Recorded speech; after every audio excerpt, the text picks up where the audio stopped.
How's it going, dudes? So you just love your board games, but are constantly running into the issue of eventually finishing them. Sure, you can have a blast on your trip through Candyland while you're there, but eventually when you draw that last card, you will have to pack it up and return to the real world. But some games have come up with a radical new idea to keep you from having to face your grim reality. What if we just never ended? Absurdly long games are such an interesting group to look at, as seeing as the loudest complaints about the world's top games are how long they can take, these games looked at that discontent and said, so people hate that? Let's switch our focus onto doing as much of that as possible. But as with everything, this decision has led to most of these titles acquiring their own fans and followings. So let's take a look at the titles that cost both your money and your time by jumping into the world's longest board games. Now clearly this is a broad topic, so let me run you through what we are looking for here from these titles. We are looking at games that were both designed to take forever and to be played all at once. So games like War that theoretically could never end don't qualify here, as you're likely going to wrap up one of those in about 3 hours. This also means that we won't be talking about titles like Pandemic Legacy or Gloomhaven, as while those bad boys will absolutely take ages to complete one full game, they are meant to be played in smaller 2 to 3 hour segments that are easier to digest. The technical term for this type of game application is weak sauce, as not only do some of the games we have take longer than these two, but they offer no moment of respite. So now that we're done with the world's longest board game intro, let's start looking at our shortest group of titles on offer. Games that will really only take you about 6 to 20 hours. Some pretty popular titles actually managed to sneak into this group, as their playthroughs can reach into this category on a pretty regular basis. Games like Diplomacy, Axis and Allies, and Twilight Imperium all have pretty substantial player bases despite having massive time and effort requirements behind them. But what we are really interested in here are the Weirdos, as yeah, I can see people being interested in 6 hours of complex military strategy, but what's a little harder to wrap my head around is who is spending 6 hours battling it out in Jurassic evolutionary races. Yo, we playing American Megafauna? Of course. American Megafauna. AMC's players take control of either the dinosaurs or mammals of ancient America as you try to lead your species to supremacy. Choose your traits and evolve to take advantage of your surroundings. Whoever can push the other out of ecological viability will become the victor. American Megafauna's gameplay takes place over a quite lengthy time period, with each turn being 6 million years in-game and the full campaign taking place from the Triassic period to the present day. But that time won't be spent doing nothing, as you'll be spending your turns attempting to build nature's perfect creature, whatever that is in your eyes. Select your species starting point from one of the archetypes that could also double as insults, like Dino Croc, Beak Lizard, Two-Tusker, or Dogface. Then slap a bunch of evolutionary crap on them to make them better if you're trying to win, or cooler if you're trying to have fun. Look, you can either make a small omnivorous hibernating mammal that excels at avoiding conflict, or you could make a dog-faced blood-sucking monster with body armor and switchblade fingers in some twisted attempt to bring back the Chupacabra. The game does struggle a little with its balancing. Since the cards that determine DNA choices are random, it can cause an issue where you only get purchasing cards and now don't have enough points to really do anything. But the real issue is the obvious speciesism present in the game. The reptiles always have to go first, giving the mammals an advantage as they get to adjust to whatever strategy the reptiles show with no counterplay the other way. The creator of this game had to have been a mammal. If we can't get rid of the systemic reptilian bias present in our society, they're not going to be very nice to us when they eventually take back the power. But if you want to ensure that you are in good enough shape to rise to the top of your ecosystem, you should listen into this message from today's sponsor, FlexiSpot. A lot of people don't think they are in the best position to stay in shape through cardio. That's where FlexiSpot is here to help, bringing the cardio to you with their 2-in-1 walking treadmill. The FlexiSpot 2-in-1 Walking Treadmill is a compact machine that allows you to either put in a full-on run to set the calories ablaze, or a nice brisk walk to get your body moving and grooving, all controlled with the push of a button from your wireless remote. Enjoy the myriad of other features the 2-in-1 comes with as well, like the magnetic storage slot that will ensure that you will never lose your remote, or the iPad holder that slots onto the walking bar. The roommates and neighbors will like it too, as the shock-absorbing running belt makes it far less noisy to use than the other mills. The FlexiSpot 2-in-1 treadmill can support up to 264 pounds, and comes with a 2-year warranty on top of that. FlexiSpot provides all kinds of standing desks, ergonomic chairs, and walking treadmills to meet your demands. So stay active this Black Friday by getting the FlexiSpot 2-in-1 walking treadmill, and use my code WP20OFF to enjoy an extra $20 off your purchase. Thank you again to FlexiSpot for sponsoring this video. Now let's get back to some of the games that will run you for longer than a marathon of playtime. But why spend your 6 hours slowly building up your ecological supremacy when you could be building up your rail supremacy? Move over, Amtrak. Let me learn you how a real American train line operates. Poorly. 1870. Railroading across the Trans-Mississippi from 1870. I mean, I'd be more interested in the setting if someone would just tell me what year it's in. 1870, railroading across the Trans-Mississippi from 1870 sees players investing in and building up the railroad companies around the Mississippi River. Players buy and sell stock of the various rail companies, and the majority shareholder takes control of that company's operations with the goal of increasing profits for that player's various shares. Whoever has the largest amount of personal wealth when the bank runs out of money wins. 1870, RATTMF 1870 falls into the 18XX genre of games, which I'm being informed is an entire genre of railroad-themed stock market and tile-laying board games. What do you mean my application was denied? These games all follow a similar style of gameplay, but each has their own quirks. 1870 going for a 2-round system for each of its turns. To start your turn, you'll be representing yourself in the stock round, where you buy and sell the shares of 10 different rail line companies in the area. The trading in this phase impacts both the stock price of the shares and who holds the majority in each company, which will determine who will be running company operations in the next phase. There really isn't too much going on in this part other than the standard stockbroker actions of trying to manipulate the market in your favor, as all it really does is add to your wealth and get you ready for the operating round. The operating round switches perspectives, as you are now representing the companies that you have the controlling stake in, and it is up to you to make the correct decisions that are going to increase the value of your company. The simplest choices you have are whether or not to lay down track, and then whether to use that track to conduct runs, where your train will travel along the line and collect money from the number of and types of cities it passes. While these are the actions that you will be doing the most during the game, the other 3 parts of the operating phase are much more strategic, and will be the determining factors of which companies are going to rise to the top of the value charts and which companies are going to get Enroned. Your last of these big decisions is whether or not to purchase new trains with your company funds, which will not only increase the quality and quantity of the runs that you can make, but will also progress the game in a unique way. The first time level 3 and level 5 trains are purchased, an extra operating phase will be added to every turn,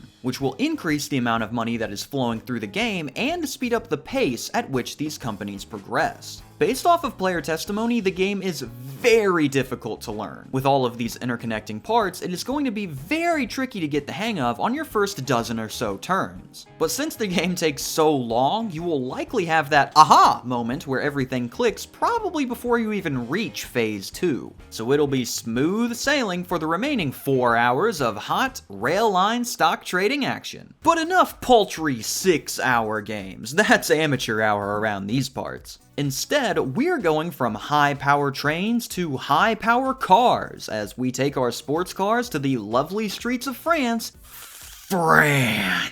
in the 8 Hours of Le Mans. The 8 Hours of Le Mans is not your standard title, as this game has never been formally released to the public. only being played in tournaments put on in conventions. The 8 Hours of Le Mans is a modified version of the Avalon Hill title Le Mans, or Lemons if you want to make a France person cry. A game that sees players select their cars and test their skills behind the wheel, as they shift gears and take corners at the right speed to avoid spinning out or colliding with others. Unlike other racing games, you don't determine car speed with dice or other means. Your car will always go the speed represented by the gear you have it in and the type of car you are using. So it is a much more strategy-based affair than the other members of its genre. And that point there is where it was all over. As when you tell a board game addict that a game is all strategy, it is only a matter of time until they transform it into some kind of incomprehensible monstrosity. While a round of regular Le Mans will probably run you max an hour, the 8 Hours of Le Mans will run for either 5 or 8 hours depending on which race is being run. This is not a tournament game by name either. Players or teams will show up in numbered vests that match their cars and compete at conventions like Gen Con to take home whatever prize is offered at this kind of thing. The 5-hour race is ran independently by one driver, while the 8-hour race is ran by 2 teammates that will switch out driving duties during the race. Now, you might be thinking,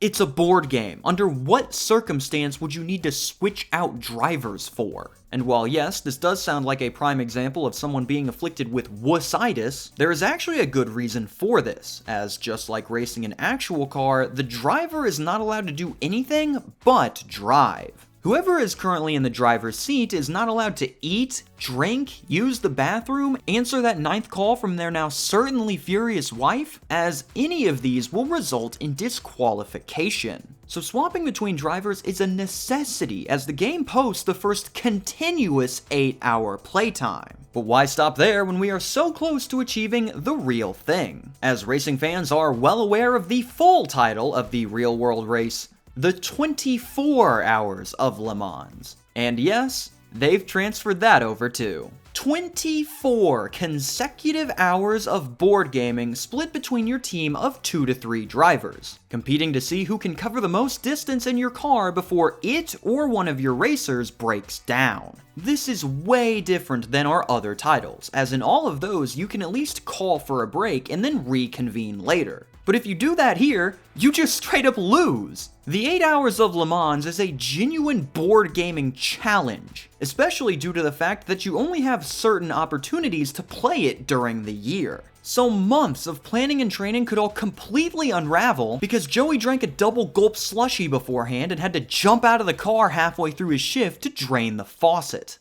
But I think that's enough realism for one title, so let's launch into the complete opposite direction toward the far reaches of the Outer Rim, with Freedom in the Galaxy, the Star Rebellions, 5764 AD.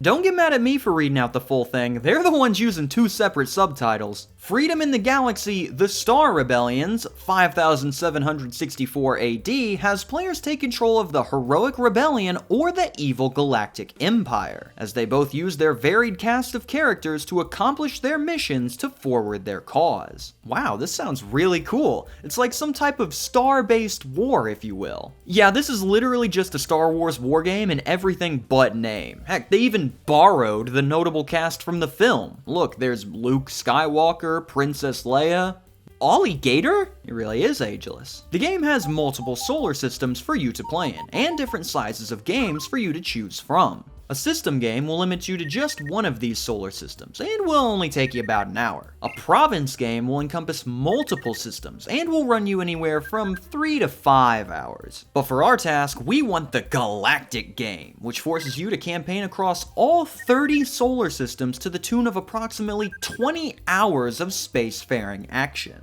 What is cool about FITGTSR 5764 AD is that it looked at how other games let their players all start on an equal playing field and said, okay, and did something completely different. The Rebel player starts the game off with a quirky cast of lovable scamps, trying their best to rally the people to their fight for freedom. The Empire player, meanwhile, begins the game with control over every single planet in the game, a large military presence across the galaxy, and planetary defensive measures designed to grab and hold power over the weak. Pretty much like that Galactic Conquest setup where you play as the rebels in the PS2 version of Star Wars Battlefront 2. Oh, why didn't you lead with that? Somehow, this slight power difference is completely balanced, as while massive, their size will cause the Empire to struggle to keep up with their mobile foes, as they squirm and scamper through the cracks like the disgusting rebel rats they are. Man, at this rate, I'll never bring peace, freedom, justice, and security to my new empire. The main thing you'll be doing in the game is conducting missions, like going on diplomatic pleas or recruiting rebel forces as the bad guys, or trying to assassinate enemy characters as our heroes. These missions will start to get repetitive as the game goes on, as while there are tons of different ways to approach them, there are only so many ways to skin a cat over 20 hours before you run out of skin. But regardless, the game's unique theming and crazy start of game conditions ensure that while you might not finish the game every time, you will be looking forward to starting a new one time and time again. And it is at this point where we have reached the point of no return, as all of the remaining titles cross the 24-hour mark, meaning that you will need to spend more than an entire day of your life playing one single game one time. Let's take a look at what we have here, and oh, they're all war games! Who could have seen that coming? For those unaware, the wargaming genre is a collection of games that simulate not only the combat of war, but the background processes as well, like troop movements and logistics management. Each of the following games have their own quirks and specializations, but they all follow the same general style of gameplay. So to get you a little more adjusted to the genre, I'll run you through some of the more general mechanics using The Longest Day, a wargame which I have already covered. Most wargames are simulations of real-world conflicts taking place over hours, utilizing grid maps and counters to relay information back to the players. These games usually come packaged with multiple scenarios that let players play whatever portion of the conflict they desire. Alongside these scenarios, the games will also let you play the full campaign, a culmination of everything you have learned through the entire conflict that will usually take an absurd amount of time. The Longest Day allowing you to experience the lead up to, the execution of, and the immediate months after the Normandy invasion in as little as 90 hours. Clearing your weekend literally would not give you enough time to finish this. Winning these games doesn't usually entail wiping out the opponent, instead relying on you securing victory points by accomplishing or capturing objectives to put you in a strategically superior position.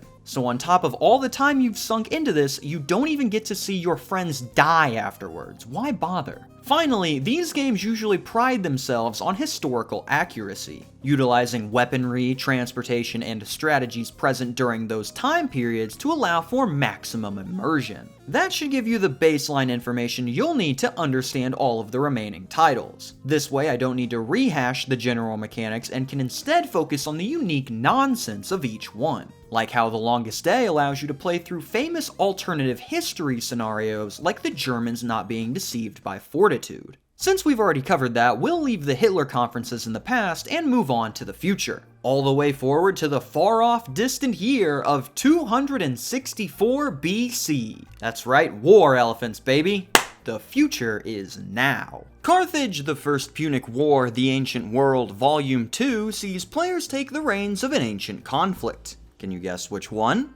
The war on drugs. Utilize your force's strengths to lay your claim over the Mediterranean and lead your people off of the battlefield and into the history books. The main attraction of this bad boy is being able to play through the entirety of the First Punic War, a feat that will take you approximately 30 hours to work through. And fighting in the First Punic War this game will feel like, as you are presented with the incredible opportunity to work through all of the problems faced by the commanders of the time as you try to lead your troops to victory. You even get to utilize everyone's favorite military unit to fantasize about, the War Elephant. Bring these bad boys out onto the battlefield and roll to see if you can even control them well enough to keep them from goring your own troops. What a game changer! But you don't need to just win on the war front here, as you'll also need to navigate the battles of the political field in order to get the support you'll need for your goals. The Carthage Senate and the Roman magistrates will restrict the amount of resources and types of strategies available for you to use in your efforts, which will be incredibly frustrating for players, but but we'll key you in on how the actual generals felt having to deal with this nonsense with their lives on the line. In fact, the game loves implementing the nonsense of the real world in order to create more realistic scenarios. Want to sail your galleys out into open waters? Go ahead and see how much of your fleet gets devoured by the sea. Siege not going very well? Try to convince one of the members of the other side to betray their own people and let you in. The world is your freshly steamed oyster that will become easier and easier to cook as you play more and more, with reviewer Alexander Meyer mentioning that once he got the hang of it, the gameplay was rather smooth, only taking about 30 to 60 minutes per turn. Oh wow, is that all? Goodness sakes, between the length, the historical accuracy, and the frankly absurd attention to detail, you have to wonder what kind of man would be deranged enough to design all this madness. Oh.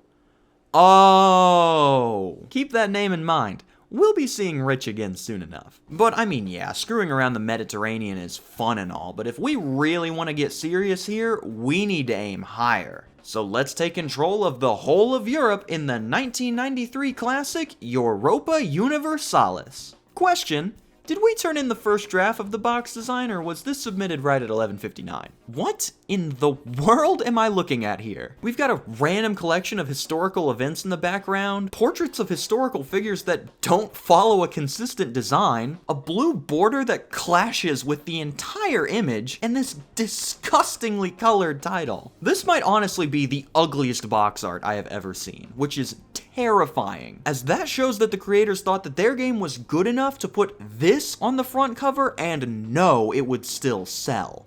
And they were right. Europa Universalis offers players the chance to take control of the monarchs of Europe from 1492 to 1792. During your time as king, you will need to balance your economy, military, and diplomacy as you lead your nation to become the most powerful force on the continent. Each turn in Europa Universalis follows a 5-segment structure, where each player does the required segment actions before moving on to the next phase, starting off by figuring out whether or not you are dead.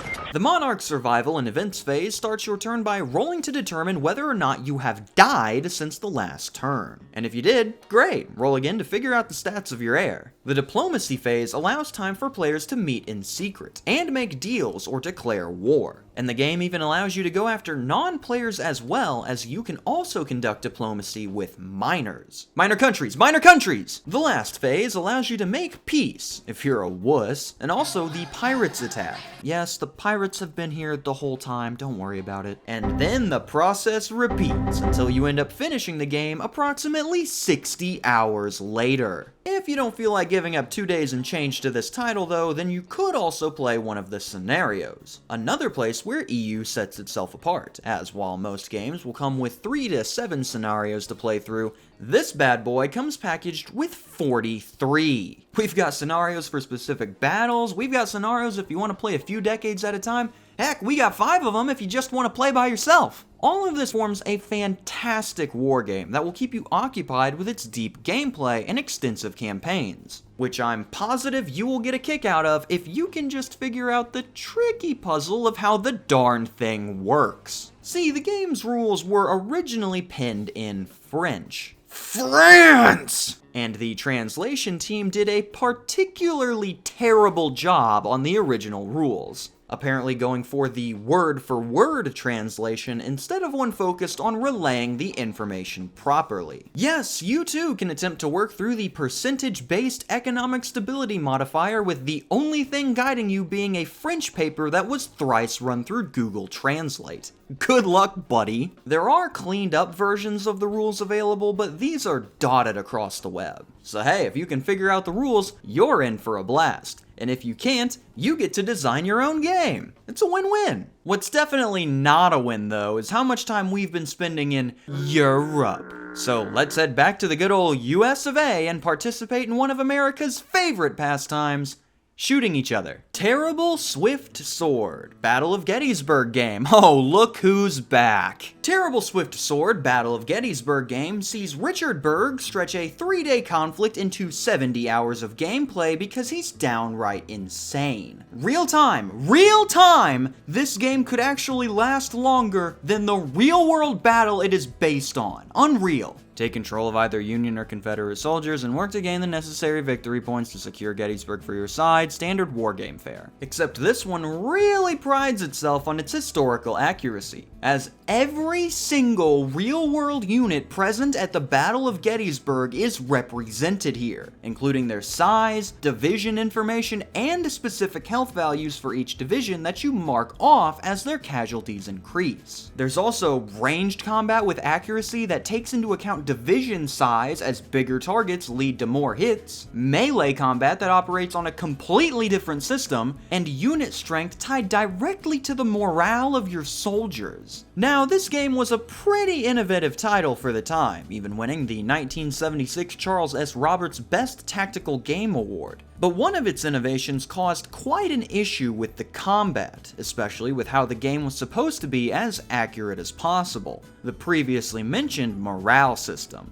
See, morale, which tied to the unit's combat strength, was directly tied to the size of the unit. So a size 4 unit would have 4 morale. The problem is that this did not take into account the experience of the soldiers within that unit. So a size 2 unit full of battle-hardened soldiers and commanders would pretty much always lose to a size 4 unit full of rookies and nobodies just because they had a bigger number, which is not how the combat is supposed to work at all. This screwed with the gameplay so much that they needed to release an errata to the game that completely changed how the entire morale system worked, and later editions would have changes made to the counters to indicate these new morale values. Yup, all 2,000 of them. So if you're ever down in the dumps due to a small oversight, remember that at least yours didn't result in the complete redesign of hundreds of thousands of game pieces, and know that it can always be worse. But the remaining games that I have left to cover are quite special, seeing as if you tried to play them without stopping, you would fall victim to sleep-deprived paranoia before you even reached the final third. As such, the 3 titles left that inhabit the 100-hour club will be showcased in the sequel video, alongside the one wargame to rule them all, which dwarves the playing time of all other games we have covered combined. So tune in to the groups of games impossible to complete without drinking water when we jump into the world's longest board games, Part 2. Signing off with bated breath, I am KamSandwich. Thank you for watching and have a fantastic day. A special thank you to my suppliers, staff, and chefs over at the deli. If you'd like to join the crew, you can take a look using the link in the description below.